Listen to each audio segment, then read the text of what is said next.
বস্তাটা নামে, বস্তাটা খোলার পর দেখে ওখানে 22 টুকরা লাশ। ওই 22 টুকরা লাশ প্রত্যেকটা অঙ্গ প্রত্যঙ্গে কামড়ের দাগ। ভেরি স্পেশাল আমাদের সবার জন্য। হ্যালো লিসনার্স, আসসালামু আলাইকুম। থ্যাংক ইউ রাসেল ভাই, ওয়েলকাম ব্যাক ঢাকাতে। আপনাকে এবং সবাইকে স্বাগতম।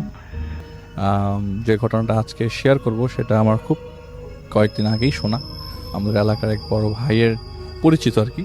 তো শুরুতে ঘটনাটা আমি হসপিটালেই শুনি, পরবর্তী সময়ে আমার তার সাথে দেখা করার সুযোগ হয়। আসলে এলাকা ভিত্তিক লোক তো তার কথা আমি আগেও শুনেছিলাম, কিন্তু এতটা ক্লোজ করে শোনার অভিজ্ঞতা আগে ছিল না বা সময় হয়ে ওঠে নাই। এবার সময়টা বের করে আমি ঘটনাটা শুনি এবং ঘটনা শোনার পর তার সাথে দেখা করি, তার পরিবারের সাথে দেখা করি। ঘটনাটা হচ্ছে জুবাইর নামে একটা বড় ভাইয়ের আমার এলাকা। তিনি 2001 সালে তার সাথে একটা ঘটনা ঘটে রাজশাহীতে। আচ্ছা, তারপর থেকে রাসেল ভাই বলা যায় যে একটা নোটিসেবল পার্সন হয়ে যায় এলাকার মধ্যে। তিনি আসলে ওই ঘটনার কেন্দ্রিক, কিন্তু সবাই তার এই ঘটনার কথা জানে না। যাকে ঘটনার শুরুতে চলে যাই। তো উনি রাজশাহীতে পড়াশোনার জন্য যান। তো সেখানে যে ইউনিভার্সিটিতে পড়বেন তার আশেপাশে একটা মেসের মতো আর কি ভাড়া নিয়ে ওঠেন আর কি। তো সেখানে সিট ভাড়া নেন। তো সেই বাড়িটা আসলে বাড়ির ডেসক্রিপশনটা হালকা একটু দিয়ে রাখি। এটা 3 তলা বাড়ি এবং 3 তলা বাড়িটার 3 তলাতে তিনি একটা রুমের মধ্যে একটা সিট ভাড়া নেন আর কি। আচ্ছা। তো যেদিন বাড়িওয়ালার সাথে কথাবার্তা করে কন্ট্যাক্ট করে তার জিনিসপত্র নিয়ে ওঠেন সেখানে ঢাকা থেকে তো সেখানে তার রুমমেট হিসেবে হামজা নামে একটা লোক পান। তো পাশেই একটা রুম ছিল, সেই রুমে আরও 2জন লোক ছিল। একজন নাম হচ্ছে আফসার উদ্দিন নামে একজন লোক ছিল, আর সাথে আরেকজন লোক ছিল, কিন্তু তার নামটা আসলে আমি নিজেও মনে করতে পারছি না এবং তিনি মনে করতে পারছেন না, কারণ পাশের রুমের লোকদের সাথে এতটা ওঠা বসা ছিল না। নিজের রুমে যে হামজা ভাই, তার সাথে বেশ আস্তে আস্তে খাতির হয়ে যায় আর কি। কথাবার্তা বলতো, কথাবার্তার ফাঁকে ফাঁকে অনেক কিছু শেয়ার করতো, নিজের কথাবার্তা, নিজের পার্সোনাল কথাবার্তা, ফ্যামিলির কথাবার্তা।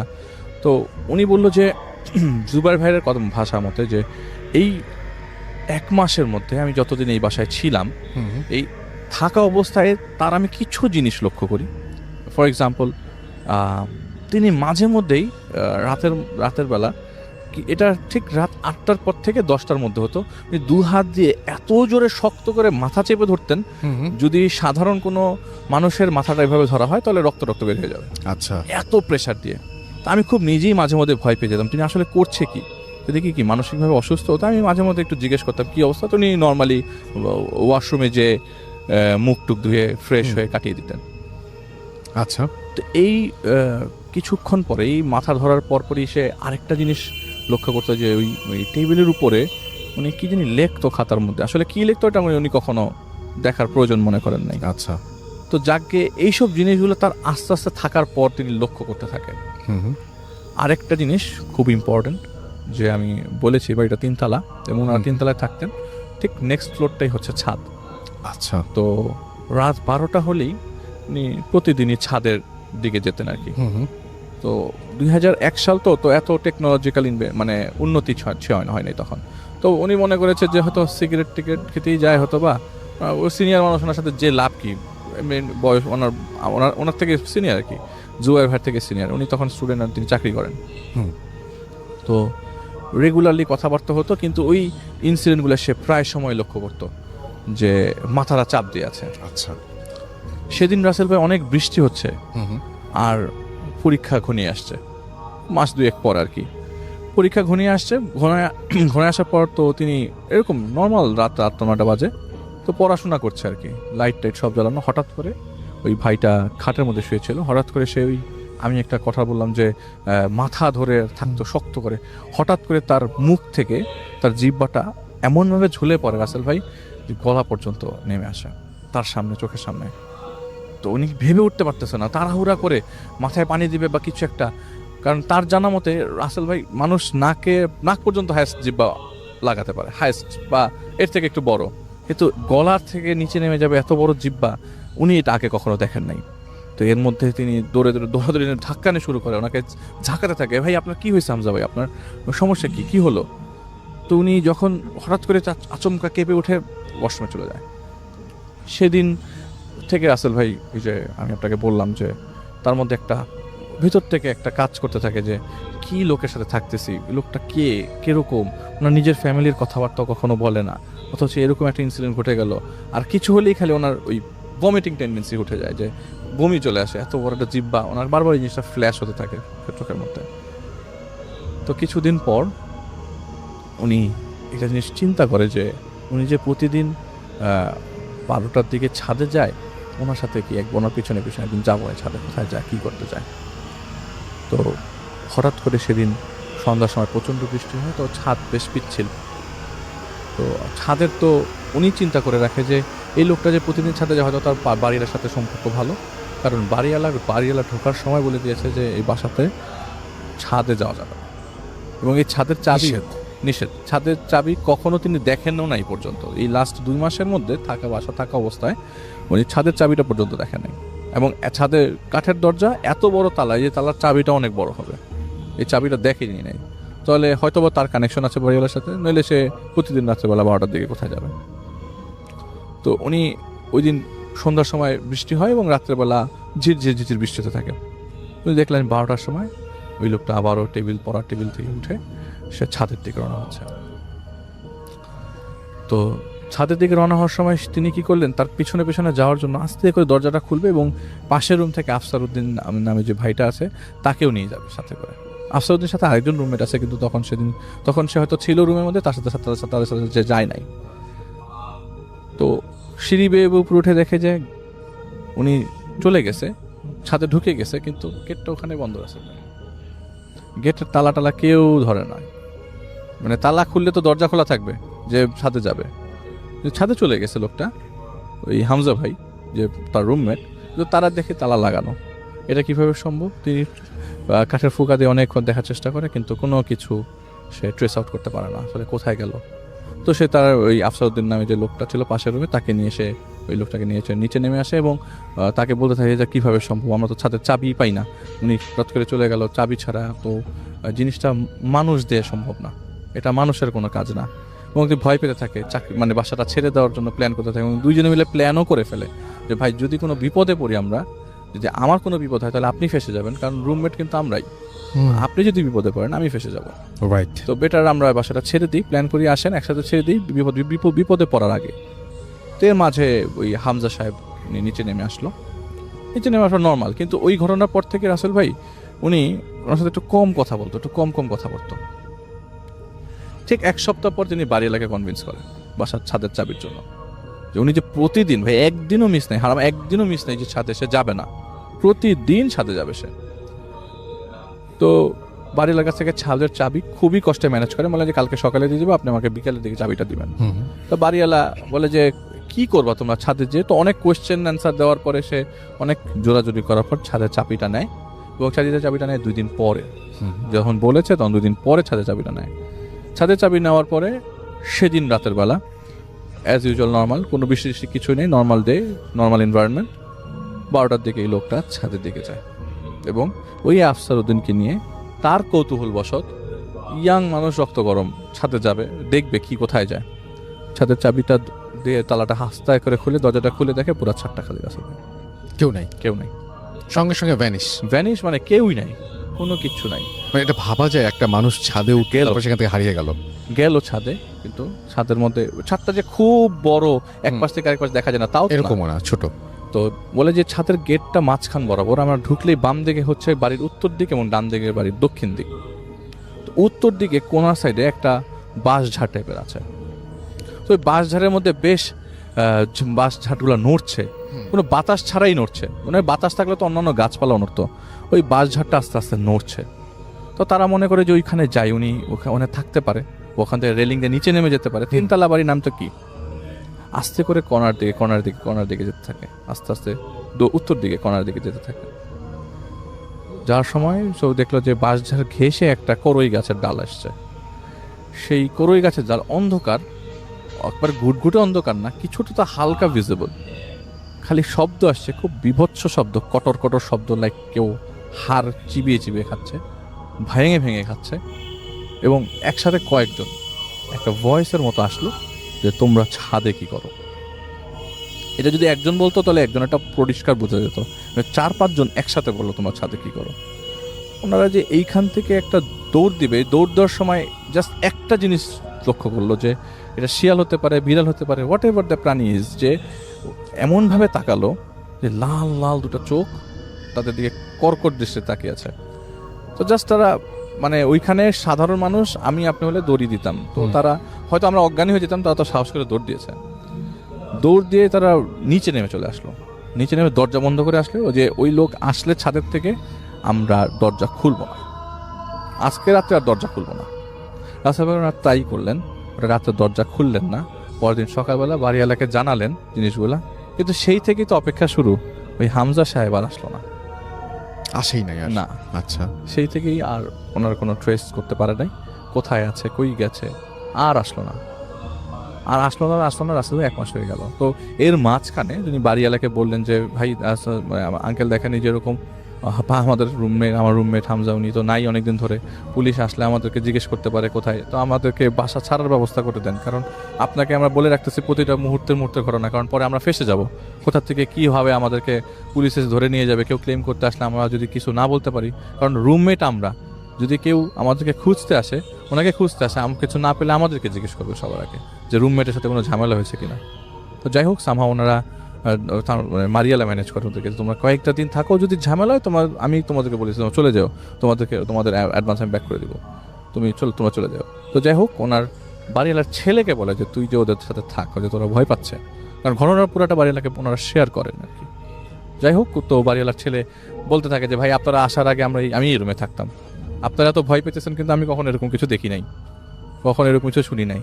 আর ওই বাড়ির কোনাতে যে বাঁশঝাড়, ওটা কিন্তু রাসেল ভাই ওনাদের বাসাতে ঢুকতে গেলে দেখতো, কিন্তু কখনো যে চার্জ করতে যেত না যে বাড়ির পিছনে কি আছে না আছে বলে দেখতে যেত না আর কি। যাই হোক, তো ওনারা থাকলো 1 মাস। রাসেল ভাই 1 মাসের মধ্যে ওই হামজা সাহেবের আর কোনো খবর নাই। তো খবর নেই। এর মধ্যে উনি ভয়েই কাটাইছে প্রথম 1-2 সপ্তাহ, কিন্তু পরবর্তী সময় যখন আসতেছে না আর কোনো কিছু দেখতেছে না, ওনারা নর্মালি 1 মাস কেটে যায় আর কি। তো হঠাৎ করে তার যে টেবিলে ওই লোকটা মানে কি বলে জুবাইর ভাই, যে উনি দেখতো যে প্রতিদিন খাতার মধ্যে কি জানি লিখতো, সে কি করলো ওই খাতাটা দেখলো। খাতাটা আমরা একটা নর্মাল খাতা যখন আমরা কেউ ওপেন করি, প্রথম পেজটা এবং লাস্ট পেজটাই দেখি, মাঝখানে কি আছে দেখি না, কিন্তু ওনার সব পেজই একই লেখা, বাবা মাকে না বলা কিছু কথা, বাবা তুমি থাকলে ভালো হতো, বাবা তোমাকে আমি ভালোবাসি, 1 পেজে অনেকবার করে লেখা। হয়তো উনি কোনো রুগী ছিল বা কিছু একটা হয়েছে তার সাথে, বা উনি কি আসলে মানুষ ছিল, এটা এরকম কোয়েশ্চেন আর কি। লাস্ট পেজে ওনাদের একটা ছবি আঁকা, দরজার উপরে একটা বক্স করা, বক্সটা মানে হুবহুই দরজাটার মতোই আঁকা, যেভাবে সিটকিনি বা দরজার মধ্যে দরজা না ছাদের দরজাটা, রুমের একটা দরজা, আচ্ছা বাথরুমের যে দরজা, রুমের দরজাটা, সেই দরজার মতো একটা অবয়ব, মানে সুন্দর ছবি আঁকা, খুবই সুন্দর, ক্লিয়ারলি বোঝা যাচ্ছে, এবং লেখা আমাকে যখন তোমরা খুঁজে পাবা না এই জায়গায় সার্চ করবা, লাস্টে দেয়া আছে, লাস্ট লেখা আর কি। এই ছবিটা তারই আঁকা। আচ্ছা, সেই এঁকেছে, কারণ খাতা তো এর মধ্যে কেউ ধরে নাই, আর লাস্ট 1 মাস এই রুমে কেউ ঢোকে নাই, তারা ছাড়া তো এই রুমে কেউ ঢুকবে না, আর এর মধ্যে নতুন কেউ ভাড়াও নেয় নাই, কারণ ওই বাড়িওয়ালার ছেলে তার সাথে থাকে, ঘুমায়, তো বাড়িওয়ালার ছেলেও তো এক ধরনের উইটনেস। তো যাই হোক, উনি দেখে যে ওই ছবিটার সাথে তার ওয়াশরুমের যে দরজার উপরে, আগেকার বাড়ি মানে এখনো অনেক বাড়িতে আছে যে রুমের দরজার উপরে একটা ছোট রুম খোপ করে রাখা, কিছু জিনিসপত্র রাখার জন্য, বা ওই প্যাসেজটা দিয়ে হয়তো বা যে আপনার স্যানিটারি প্যাসেজগুলো যায় আর কি। তো যাই হোক, এরকম গন্ধ কখনো আসে নাই, বা এরকম কিছু তারা ট্রেস আউট করে নাই। তো প্রথমে তারা চেয়ার দিয়ে ওই দরজাটা খোলার ট্রাই করে, ওই ছোট খোপটা খোলা ট্রাই করে, পারে না, কারণ হাইটের সাথে ম্যাচ করে না। পরে নিচ থেকে বাড়িওয়ালার কাছ থেকে একটা মই নিয়ে আসে, এবং তার বাড়িওয়ালার ছেলে ওই মুহূর্তে প্রেজেন্ট ছিল। তো মই নিয়ে ওইটা খুলে দেখে যে একটা বস্তা, এবং ওই বস্তা থেকে শুকনো রক্ত গড়িয়ে আসছে, যে ওইটা শুকিয়ে গেছে, রক্তটা শুকনো আর কি, এবং খুব বেশি দিনের না, হয়তো 15-20 দিনের ঘটনা। গন্ধ বিকট, পটকা গন্ধ। তো তারা তো এখানে যাবেও না এত এই গন্ধ থেকে, ইঁদুর মরা গন্ধ খুবই নর্মাল, এটা এর থেকেও খারাপ গন্ধ।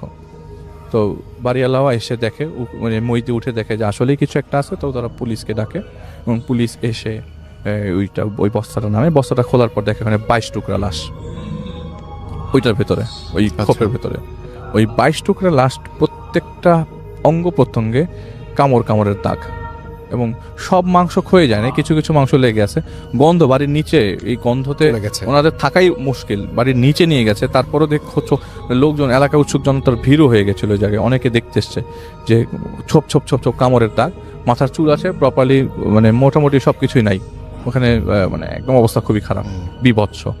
খালি একটা জিনিস স্ট্রেস করতে পেরেছে যে হামজা সাহেবের যে পাঞ্জাবিটা, সেই পাঞ্জাবি দেখে বুঝতে পেরেছি যেটা হয়তো উনি হবেন আর কি।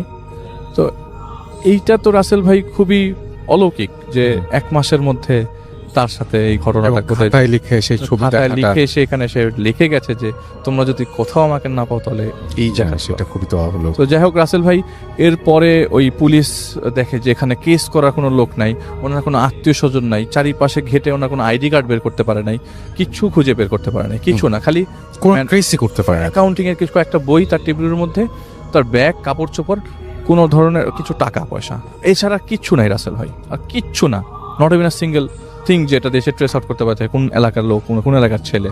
তো যেহেতু ক্লেম করার কোনো লোক নাই, মানে পুলিশ নিজের থেকে একটা জেনারেল ডায়েরি করে ওইটা পোস্টমর্টেম করে পরে দাফন করে ফেলে। কিন্তু এর পরবর্তী সময়ে পুলিশ কি করলো না করলো এইটা নেওয়ার কোনো ইচ্ছা তাদের নাই, তাদের ধান্দা হলো কখন বাসাটা ছাড়বে। সেটাই তো মানে মেইন টেনশন তাদের। আপনি হলেও তাই চিন্তা করতেন, প্রত্যেকে হয়তো বা আপনি না জানিয়েই চলে যেতেন, যা আমার যা জিনিসপত্র থাকুক এই জায়গায় আমি থাকবোই না। কিন্তু তারপরেও তারা পুলিশ বলে গেছে যে যতদিন পর্যন্ত এটার একটা ইনভেস্টিগেশন আমরা আপনাদের রিপোর্ট না দিই তত পর্যন্ত আপনারা এখানে থাকবেন। তো যাই হোক, ওনার রুলস অনুযায়ী সে তাদেরকে থাকতে হয় এই জায়গায়। একটা পর্যায়ে লাস্ট মোমেন্টে পুলিশ যখন অব্যাহতি দিয়ে যে না আপনারা যেতে পারেন বা আপনারা এখান থেকে ছেড়ে চলে যেতে পারেন, কোনো সমস্যা নেই, পরে তারা ওই বাসাটা ছেড়ে দেয়। কিন্তু যেইটা তাকে এফেক্ট করে ফেলে রাসেল ভাই, মানে এটা মানে ওনার জন্য কাল হয়ে দাঁড়াবে নাকি, মানে মানুষজন কিভাবে চিন্তা করবে। প্রথমে আমিও বিশ্বাস করি নাই, প্রথমে বিশ্বাসের পাল্লাটা আসলে ভারী হবে না, যারা বিশ্বাস করে তাদের পাল্লাটাই ভারী হবে। তো অনেকে বলে তার সাথে জিন আছে, এলাকায় অনেক বিড়বিড় করে কথা বলে, রাস্তা দিয়ে হাঁটার সময় বিড়বিড় করে কথা বলতে থাকে, অনেকে বলে তার সাথে জিন আছে, হয়তো অনেকে বলে তার সে জিন পালে, এবং মোস্ট ইম্পর্টেন্ট কথা সে শিজোফ্রেনিয়ার রোগীর মতো হয়ে গেছে, যে সে ফিস ফিস করে খালি ওই একটাই শব্দ শুনতে পায় এখনো পর্যন্ত যে তোমরা ছাদে উঠেছো কেন, সেটা এখনো আসসালামু আলাইকুম। ঘড়িতে 12:20 উপরে বাজে আর কি। তো রেল লাইনের উপর দিয়ে হাঁটা শুরু করলেন। আচ্ছা, হাঁটতে হাঁটতে প্রায় মিনিট 3 আগানোর পরেই দুই পাশেই বস্তি রাসেল ভাই, মানে রেল লাইনের দুই পাশেই বস্তি। তো একটু আগানোর পরে হঠাৎ করে তার সামনে, মানে আচমকা, মানে এটা তার চিন্তারও বাইরে, এবং without signal, without siren, without light, হঠাৎ করে একটা ট্রেন তার সামনে হাজির হয়ে যায়। অসম্ভব রকম ভয় পেয়ে যান তিনি, যে উইদাউট সাইরেন, কোনো হুইসেল নাই, কিছু নাই, একটা ট্রেন হঠাৎ করে আমার সামনে চলে আসলো। আর এক্সপিরিয়েন্সের ক্ষেত্রে বলবো রাসেল ভাই তার বাসা রেল লাইনের সাথেই, তো ট্রেন যাওয়া আসা, ট্রেনের মুভমেন্ট, ট্রেনের সাউন্ড সবইতে সে অভিজ্ঞ। একটা ট্রেনের সাইজ কত বড় হতে পারে। তো তখন তাকে জিজ্ঞেস করলাম যে আপনি কি বলতেছেন, আমি কিছু বুঝি নাই। তো তিনি বললেন যে এই ট্রেনের সাইজটা আমি বলতে পারবো না, আমি আপনাকে বলতে পারবো না ট্রেনটা কত বড়, আর আমি যতটুকু যেভাবে ট্রেন দেখছি তার স্বাভাবিকের থেকে অনেক বড়, এবং এত দ্রুত ট্রেন আমি কখনো দেখি নাই। আমার সামনে চোখের পলকে আমার সামনে হাজির হয়ে গেল, এবং আমি খুব ভয় পেয়ে গেলাম। একটু চিন্তা করতে লাগলাম, না এই রাস্তায় আসা যাবে না এরকম কিছু ঘটতে থাকলে। আচ্ছা, কিন্তু চিন্তার কথা তো পরে রাসেল ভাই, তাকে তো আগে বাঁচতে হবে এই অবস্থা থেকে। সে বস্তির মানে বস্তির পাশ দিয়ে ঘেসে যখন ডান পাশ সরে একটু এগোতে যাচ্ছিলেন। ডিয়ার লিসেনার, নাও ভূতেশন চ্যানেলে রাত 10টায় এবং 12 তারিখের ঘটনায় বা এপিসোডে আপনাদেরকে স্বাগতম। আপনারা যে ঘটনাটি শুনতেছিলেন এই ঘটনাটি শেষ অবধি শুনবেন, কিন্তু তার আগে যারা আমার এই চ্যানেলে নতুন তারা অবশ্যই চ্যানেলটিকে সাবস্ক্রাইব করবেন। আমরা অনেক কষ্ট করে অনেক জায়গা থেকে ভয়ঙ্কর ঘটনাগুলো কালেক্ট করে আপনাদের সামনে তুলে ধরি, তাই সাবস্ক্রাইব তো অবশ্যই করবেন। আর আমরা প্রতিদিন রাত 10টায় ঘটনা ছাড়ি, নতুন নতুন সকল ভয়ঙ্কর ঘটনা, আর রাসেল ভাইয়ের ইমেল এপিসোড এবং অনেক ভৌতিক আর্টিস্টের সাথে ঘটে যাওয়া বাস্তব ঘটনাগুলো কিন্তু আপনারা আজকে এই চ্যানেলের মাধ্যমে শুনতে পারবেন। চলুন আমরা সরাসরি 2 থেকে 3টি ইমেল এপিসোড শোনার পরে কয়েকটি ঘটনা শুনবো। চলুন চলে যাই ঘটনাগুলোতে।